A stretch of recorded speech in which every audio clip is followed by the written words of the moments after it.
Je m'appelle Jacques Charette, je suis du quartier du Canal, qui est un regroupement ad hoc des commerçants sur les rues Notre-Dame et Atwater. Et on travaille à l'amélioration du quartier, la revitalisation des artères commerciales, la promotion de la culture dans le quartier aussi. Le quartier du Canal, c'est la rive nord du canal de la Chine, qui comprend les quartiers Griffintown, la Petite-Bourgogne et Saint-Henri. Le quartier Griffintown, entre autres, va subir une grande revitalisation, une grande reconstruction, en fait. La Petite-Bourgogne l'a subi dans les années 80. Saint-Henri est en train de se rénover à peu près au complet.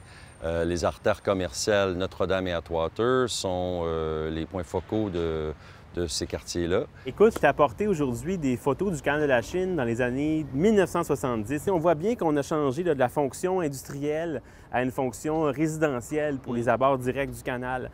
La petite gare de triage qui est là, c'est devenu un grand parc qui est partagé par l'arrondissement et le canal.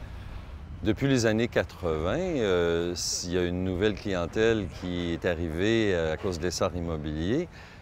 Qui se développe d'un bout à l'autre du canal. Il y a des constructions neuves qui se font partout où les quartiers étaient plus anciens, comme par exemple dans Saint-Henri. Dans Griffintown, qui est un quartier industriel qui avait été délaissé, le développement vient de commencer.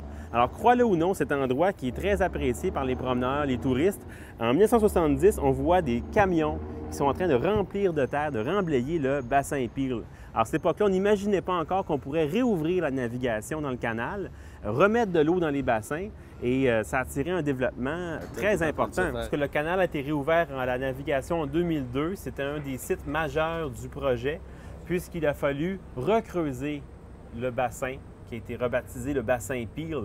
Et le chantier qui est à l'avant-plan, c'est le chantier du quartier qui s'appelle maintenant les bassins du Nouveau-Havre. Ici, il y avait des grands bassins qui servaient au transbordement, aux activités portuaires, des petits navires. Et maintenant, il y aura un nouveau développement résidentiel qui s'en vient.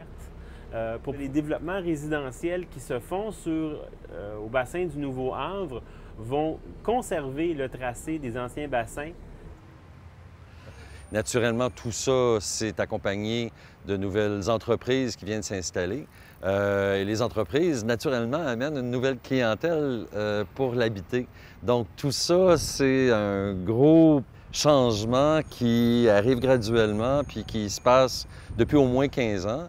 Il y a énormément de familles dans le quartier, de jeunes familles qui viennent s'installer dans le quartier. Alors, la vitalité du quartier peut se remarquer par toutes les activités qui se passent, par exemple, le long des berges du canal. Il y a toutes sortes d'activités culturelles auxquelles la population vient participer.